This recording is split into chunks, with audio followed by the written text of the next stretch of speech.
Oi! E aí galera, como é que estão? Tudo bem?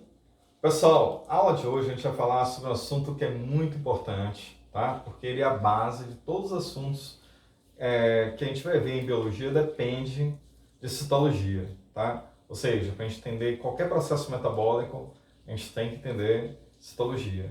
Fisiologia, tem que entender citologia. Então a citologia é a base de tudo em biologia, ok galera?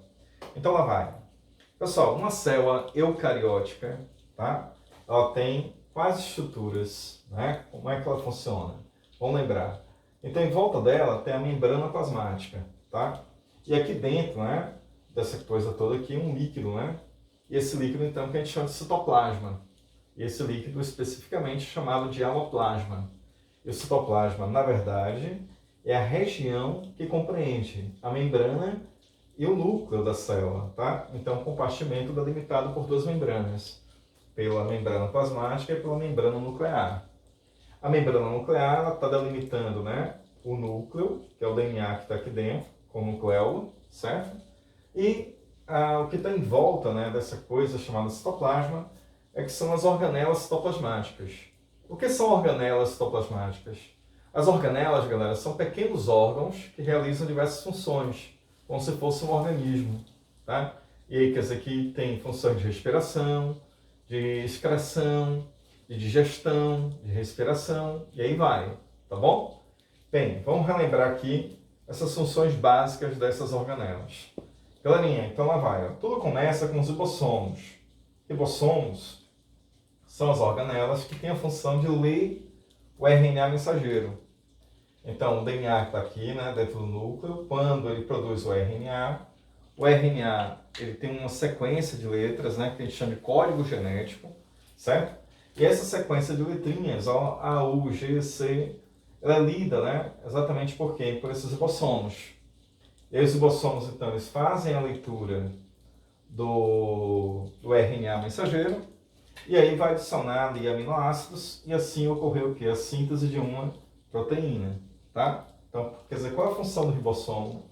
Ler o RNA mensageiro, que a gente chama isso de quê? De tradução do código genético, né? Ou simplesmente a gente pode resumir isso e dizer que a função do ribossomo é fazer a síntese proteica, tá? Então, essa é a função básica do ribossomo. Só que esses ribossomos, eles podem estar livres, tá? No citoplasma, acoplados aí ao RNA mensageiro, tá? Fazendo a síntese da proteína aqui, ou ele pode estar sintetizando a proteína dentro de uma estrutura chamada de retículo endoplasmático. Então, essa rede de membranas que existe dentro da célula, aí então é chamada de retículo endoplasmático rugoso, tá?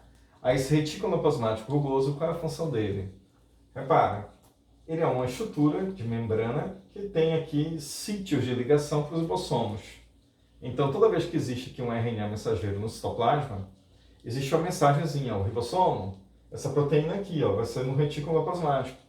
E aí quer dizer que ele vai trazer o RNA mensageiro para cá, ele vai ser lido, e assim eu vou formar o que? Proteínas dentro desse retículo endoplasmático.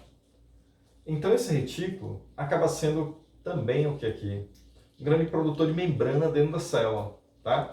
E aí quer dizer que as membranas do retículo endoplasmático, ela se fragmenta, tá? Formando vesículas, e essas vesículas se fundem, formando parte do complexo golgiense, tá? Ou complexo de Golgi, que é a estrutura que vai armazenar essa proteína que foi produzida aqui, tá? E aí, com o tempo, essa proteína vai ser liberada para fora da célula. Quando isso acontecer, aí ocorreu um processo que a gente chama de secreção. Então, se ligue nessa sequência, porque é isso que cai bastante no Enem, que cai bastante no vestibular. Quer dizer, que o ribossomo ele vai produzir a proteína, no retículo endoplasmático, essa proteína vai para o complexo de Golgi, ele vai armazenar, e quando a célula precisar, vai mandar isso para fora, e esse processo de enviar essa proteína para fora é o que a gente vai chamar de secreção. Entendeu? Então, quer secretar, jogar para fora. Tudo bem, galera? Beleza, vamos lá agora. O retículo que não tem ribossomos chama retículo endoplasmático liso. Ó, esse liso, ele lembra o que aqui? Ó, L de lipídio. Então, ocorre a síntese de lipídios, tá? Função síntese de lipídios. Quais lipídios são produzidos aqui? Os fosfolipídios, que formam membrana, tá? Lipídios esteroides, que são derivados do colesterol, tá? E esses lipídios produzidos, eles também vão para onde? Para o retículo plasmático, ó. E aí essa interface aqui, ó, de produzir vesículas do retículo plasmático para o complexo de Golgi, ó, acontece também aonde? No liso. Então a vesícula vai lá para o retículo liso, do retículo liso para o complexo de Golgi, e assim ele vai armazenar e secretar também lipídios. Então a secreção não é só de proteínas, mas também de quê? Lipídios. Só que o lipídio tem outra origem, retículo liso. A proteína tem origem onde? No retículo rugoso, que é onde tem os ribossomos para produzir as proteínas. Massa? Bom, então, as proteínas que ficam no Golgi, olha aí galera, ó, tem diversos caminhos, tá? Pode entrar no núcleo, pode ir para outras organelas, e principalmente formar uma outra organela, que é chamada de lisossomos, que é essa criatura que vocês estão vendo aqui, ó. Ela vem de proteínas que são produzidas no retículo plasmático, que aí vai ser empacotada no complexo de Golgi e originar os lisossomos, tá? Lisossomos, ele contém o que aqui dentro? Enzimas hidrolíticas. Então, o que quer dizer enzimas hidrolíticas? Que faz hidrólise, tá? Aí, o que quer dizer hidrólise? Quebra, né? Usando a água. Então, eu vou quebrar aqui macromoléculas, quebrar amido, quebrar lipídios, quebrar proteína, quebrar ácidos nucleicos. Então, quase toda molécula orgânica ela vai ser digerida aqui pelos lisossomos, tá? Então, lisossomo tem esse nome porque tem a palavra lise. O que quer dizer lise? Quebra, tá? E essa quebra é o que a gente chama de quê? De digestão. Então, essa digestão intracelular que ocorre dentro da célula, aí vai ocorrer por essa organela chamada lisossomos, tá? Então, qual é a função do lisossomo? Digerir coisas que a célula, né, porventura, teria que digerir, tá?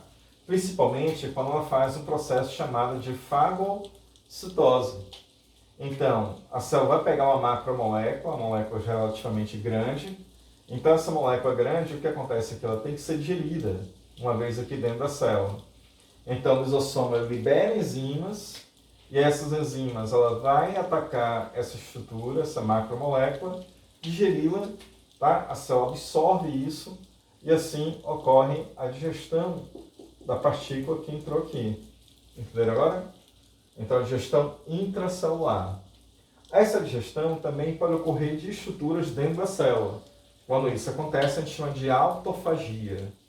Então, ó, digestão intracelular, autofagia é a digestão de estruturas da própria célula, tá? E também pode ocorrer a digestão da célula inteira. A célula inteira ser digerida. Quando esse processo acontece, a gente chama de autólise. Então, o que é autólise? É a digestão da célula, quer dizer que a célula inteira aqui ela vai morrer devido à liberação de enzimas hidrolíticas dentro dela, tá?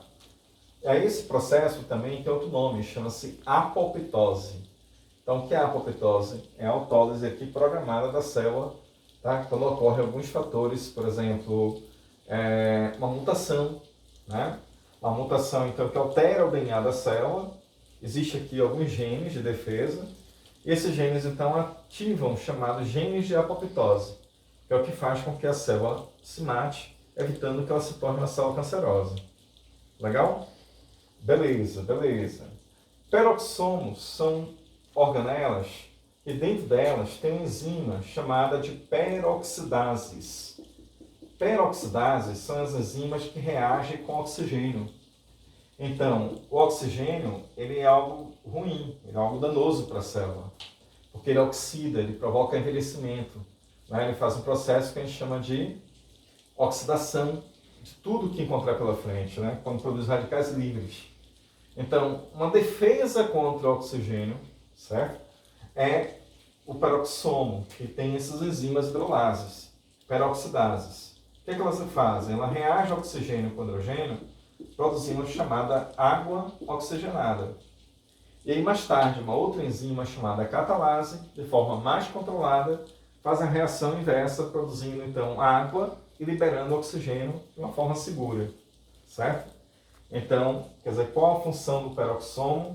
Proteger a célula contra a ação do oxigênio, tudo bem? E aí, quer dizer que se você não tem essa organela, não tiver o peroxissomo, vai ocorrer um envelhecimento muito rápido do organismo, porque o oxigênio vai começar a atacar estruturas e com isso causar destruição, tá? Das células.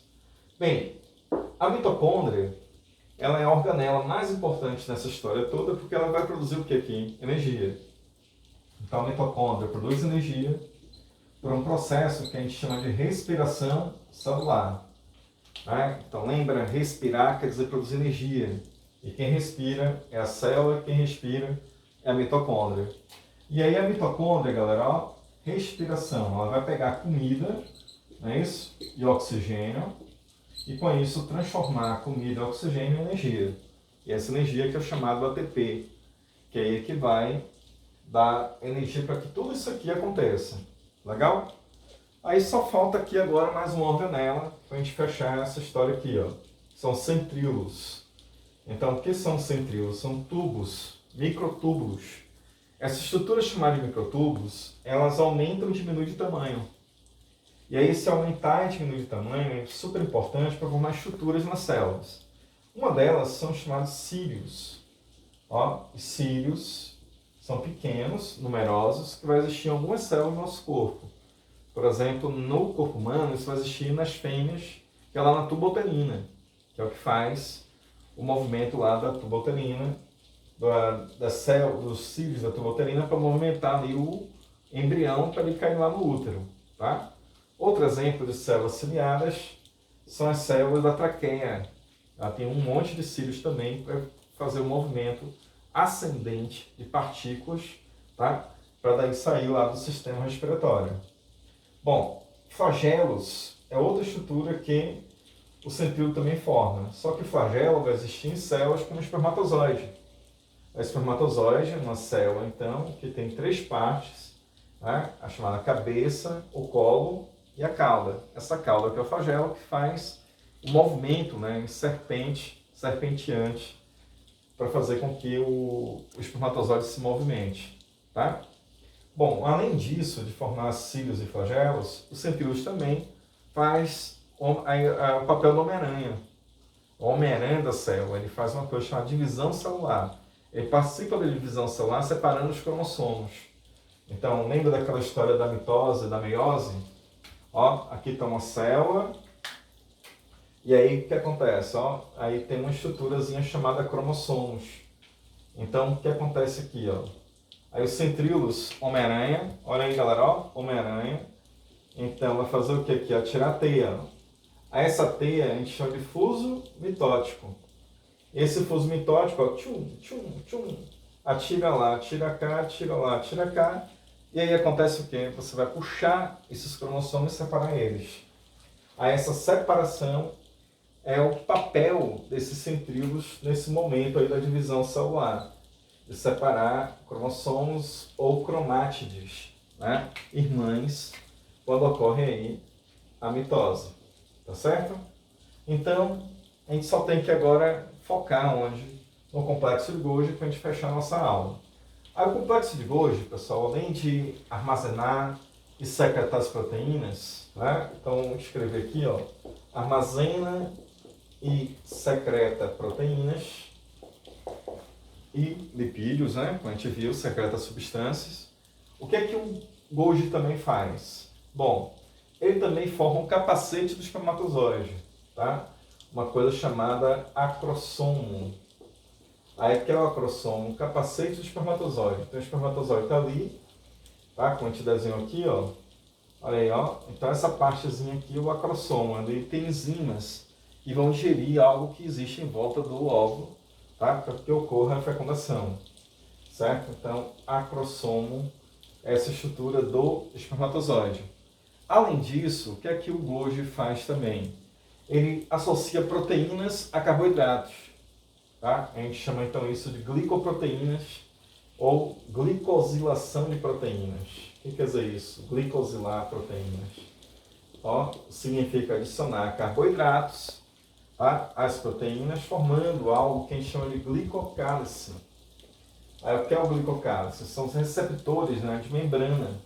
Tá? Aqui está uma proteína e aqui tem lá a ramificação de carboidratos. Essa ramificação de carboidratos é que dá a sinalização da célula. Então, na membrana, olha aí, gente, ó, na membrana, então fica o que aqui? Um monte de receptorzinhos, que esses receptores são receptores chamados de glicocálice. Valeu? Galera, então, aula mais específica, com mais detalhes, daqui a pouco vai estar lá também aí no YouTube, no canal, certo? Então, aula com mais detalhes, com videozinhos explicando com mais detalhes essas funções celulares. Espero que tenham aprendido. Valeu, galera. Até a próxima aula. Oi!